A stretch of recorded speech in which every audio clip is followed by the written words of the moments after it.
আসসালামু আলাইকুম ওয়া রাহমাতুল্লাহি ওয়া বারাকাতুহু। আলহামদুলিল্লাহ। সুপ্রিয় দর্শক শ্রোতা, আমাদের নারীদের মধ্যে, মা বোনদের মধ্যে অনেকের আছে যাদের হাইজের সময় প্রচণ্ড পেটে ব্যথা হয়, শরীরের মধ্যে বিভিন্ন স্থানে ব্যথা শুরু হয়ে যায়, অনেক ধরনের অনেক কষ্ট হতে থাকে। প্রিয় দর্শক, এই কষ্টকে কমানোর জন্য হযরত মাওলানা ওমর পালনপুরি রহমতুল্লাহি আলাইহি বিশেষ এক আমল শিক্ষা দিয়ে গিয়েছেন।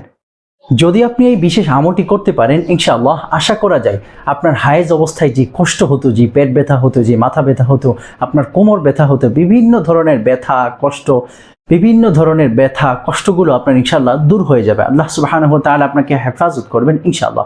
আল্লাহ রাব্বুল আলামিন নিজ জিম্মায় আপনাকে হেফাজত করবেন এবং আপনার সমস্ত ব্যথাগুলোকে দূর করে দেবেন। প্রিয় দর্শক, হায়েজ অবস্থায় কিছু আমল আছে যে আমলগুলো করা যায়। আপনাকে আগে বলে নিচ্ছি যে আপনি কোরআনুল কারীম তিলাওয়াত করতে পারবেন না, কিন্তু আপনার যে নির্দিষ্ট পরিমাণে মামুলাত আছে, যে মামুলাতগুলো আপনি প্রতিদিন আদায় করেন, অর্থাৎ যে আমলগুলো আপনি প্রতিনিয়ত করেন, যে দোয়াগুলো প্রতিনিয়ত করেন, সেটা যদি কোরআনুল কারীমের আয়াত হয় তারপরেও আপনি করতে পারবেন। প্রিয় দর্শক, বিশেষ অবস্থায় বিশেষ কারণবশত অনেক আমল করা যায়। এর মধ্যে আপনি জিকির করতে পারবেন, আপনি কোরআনুল কারীমের তিলাওয়াত করতে পারবেন, আপনি দরুদ শরীফ পড়তে পারবেন, তওবা ইস্তেগফার এগুলো পড়তে পারবেন। প্রিয় দর্শক, আরও যদি বিস্তারিত আপনার জানার প্রয়োজন হয় অবশ্যই কোনো আলেমের থেকে জেনে নেবেন, অথবা আপনি আমার সাথে যোগাযোগ করলে ইনশাল্লাহ আমি আপনাকে হায়েজ অবস্থায় কি আমল করা যায় আর কি করা যায় না সেগুলো বুঝিয়ে দেবো। এর মধ্যে আরও কিছু আমল আছে যেগুলো করা যায় না, সেটা হচ্ছে নামাজ পড়া যায় না, নামাজ পড়া নিষিদ্ধ। ওই সময় রোজাও রাখা যায় না, রোজা রাখাও নিষেধ। সেই রোজাগুলো পরে আবার কাজা হিসেবে আদায় করে নিতে হয় যদি সেটি রমজান মাসের রোজা হয়।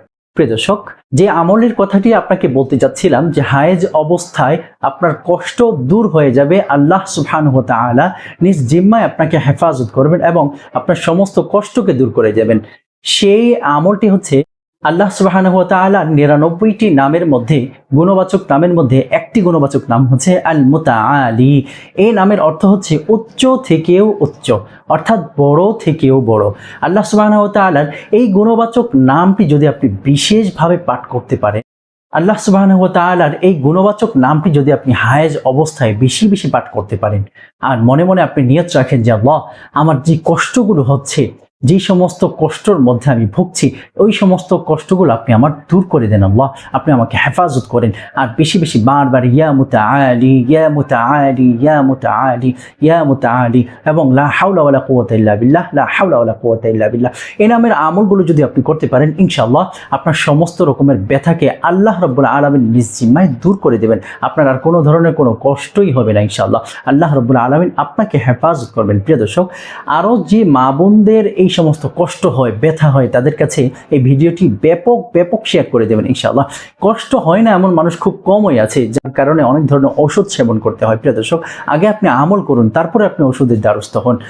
অবশ্যই ইনশাআল্লাহ আপনি যদি ইখলাসকে ঠিক করে, নিয়তকে মজবুত করে, ঈমানকে পাকাপোক্ত করে, আল্লাহ পাকের উপরে ভরসা করে এই আমলগুলো করতে পারেন, আল্লাহ সুবহানাহু ওয়া তাআলা আপনাকে অবশ্যই সমস্ত রোগ থেকে হেফাজত করবেন, সমস্ত রকমের ব্যথা থেকে আল্লাহ সুবহানাহু ওয়া তাআলা আল মুতাআলি নামের উসিলায় হেফাজত করবেন ইনশাআল্লাহ। প্রিয় দর্শক, আজকে এই পর্যন্তই।